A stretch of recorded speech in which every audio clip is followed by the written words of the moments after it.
In this episode, I want to share with you the 5 things that I'm focusing on in these uncertain times, in these times of outbreak, the pandemic, the epidemic of the coronavirus.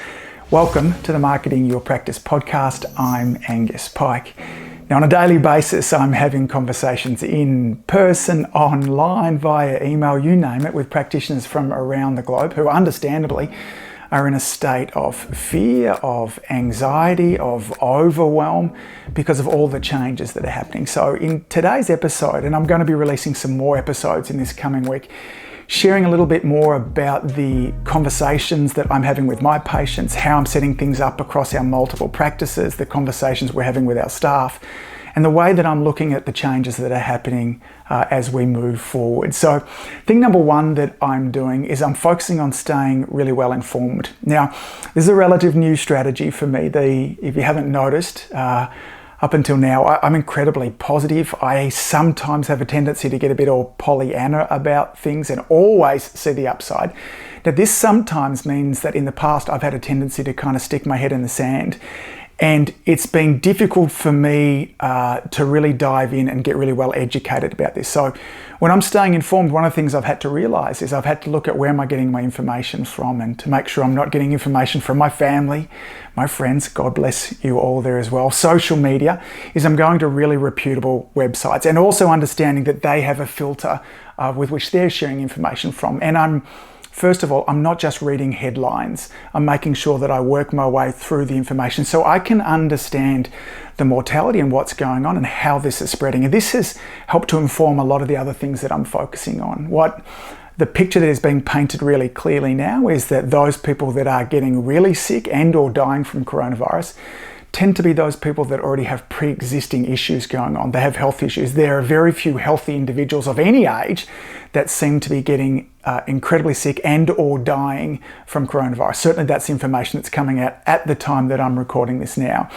Now, this has then helped to shape a lot of the conversations that I'm having with my practice members, which is in around this. You're a lot more in control of your health than what the media and many different outlets are letting you know.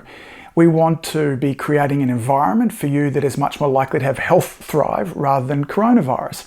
So as a result from that too, I'll talk more about this in strategy number 2, it has really allowed me to share messages with a lot more confidence. That's taken a lot of the edge and a lot of the fear off me. So staying informed is the first thing. Now, I have to balance that staying informed with not just diving down a rabbit hole which leads to anxiety and stress, because I'm prone to those things too. Now, when I start to get prone to those things, it drives me into this second point, which is to stay in service. In fact, over this last week, as I get up each and every morning, there's a question I have been asking myself, and that is, how can I serve my communities today? And I really think about 3 communities. I think about the communities of my family and friends inside of there. I think about my community of patients, so as a chiropractor and the 2 chiropractic practices that I'm an owner with my wife. And I think about my community inside of ADIO Media, all of you guys. And I'm asking myself that question, how can I serve today? Now, once I start to take the focus off me and my worries and my anxieties, it puts me into action. It has me making videos and podcasts like this one. It has me putting together videos that can serve my patients and remove some of the fear that they're experiencing. I think my drive with a lot of things at the moment is to help to calm down some of the fear. If you haven't seen it, I released an episode, perhaps the episode before this one it will be, talking about the impact that stress has on the immune system and therefore the susceptibility to disease. And that stress perhaps has a greater prediction of somebody getting an infection than any other lifestyle factor, including smoking and drinking and alcohol and sleep. So I have a real focus on trying to communicate the truth in around what's happening at the moment, what the expectations are for the vast majority of individuals. So staying in service is really something that I want to encourage you to do. I think our communities at the moment, more than ever, are begging for leadership, and they're begging for compassion, and they're begging for action steps. And I think that us, as natural health practitioners, we tend to have a very different lens that we're looking at the world than perhaps traditional healthcare. We're looking for more lifestyle strategies. We're looking for more conservative means. And I think this is the kind of message that will make a real difference for our community. So thing number 2 that I'm really focusing on is staying in service. Now, thing number 3 that I'm focusing on is I'm really upping my self-care. So leading on from that concept before in terms of who is getting sick and then what's the impact it's having on them, I'm doing things like making sure that I get more sleep than normal. I'm making sure that I'm not missing my exercise. I'm making sure I'm staying really consistent with my diet and my supplement routine. I'm making sure that I'm meditating.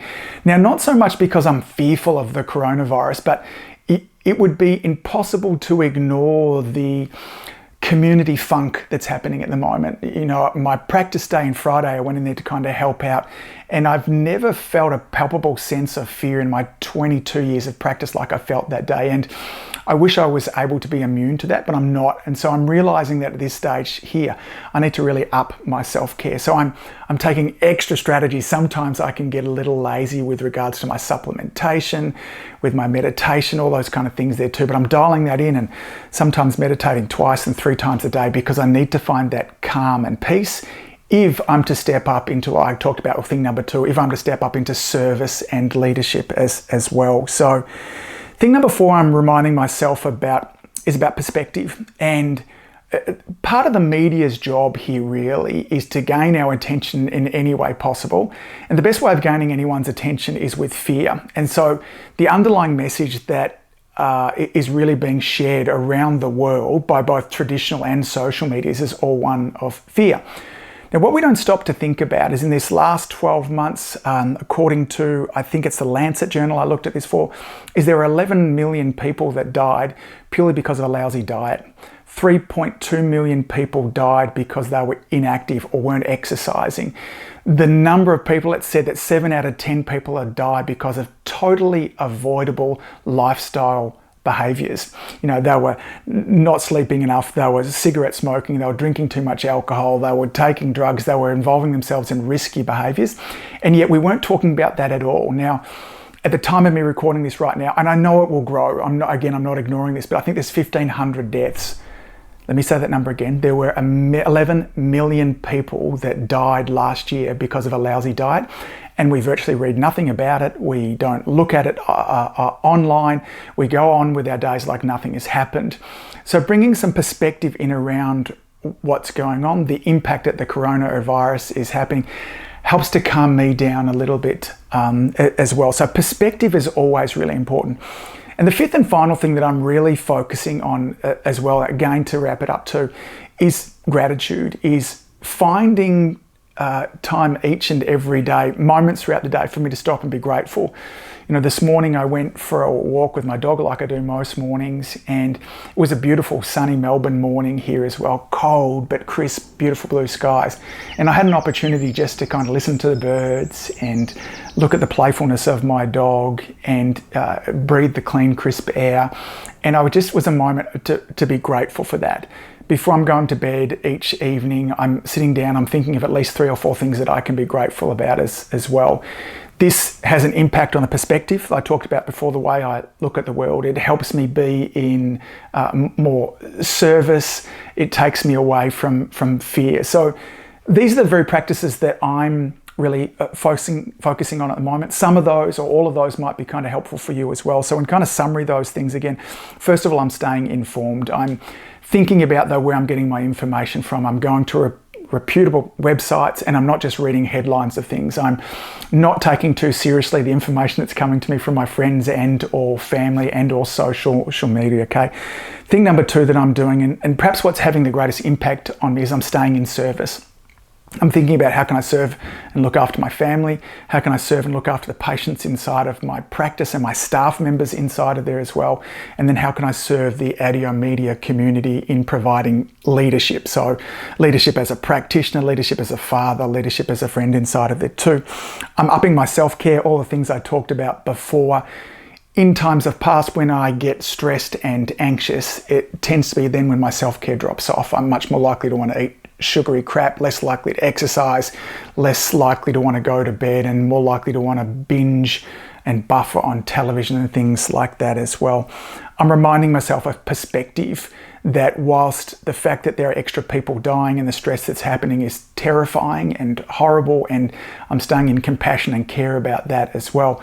You know, each and every year we have millions of people dying, and myself included here, most of us don't batter an eyelid with regards to all of those things there. And finally, I'm reminding myself to be very grateful for the things that I have got going on inside of my life. So, as always, gang, I want to encourage you to step up into that leadership role, to stay in compassion. Understand that many of our audience don't have the level of healthcare IQ that you and I do. And when they go into fear and anxiety, we might be saying, hey, listen, it's not a big deal at all, and don't be so silly about this. And everybody's understand that I've never seen a community fear like this. Be compassionate, be slow, be gentle, go into leadership with regards to people as well.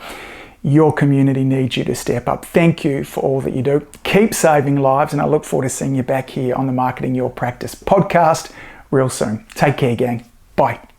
If you enjoyed listening to this podcast, you have to come and check out the Community Influencer Program. It's my monthly coaching program where we take all this material and I'll work one-on-one with you to apply, implement, systematize, and help guide you and your practice to the next level. Now you can join me over at adiomedia.com/join. That's adiomedia.com/join. I'd love to see you in there.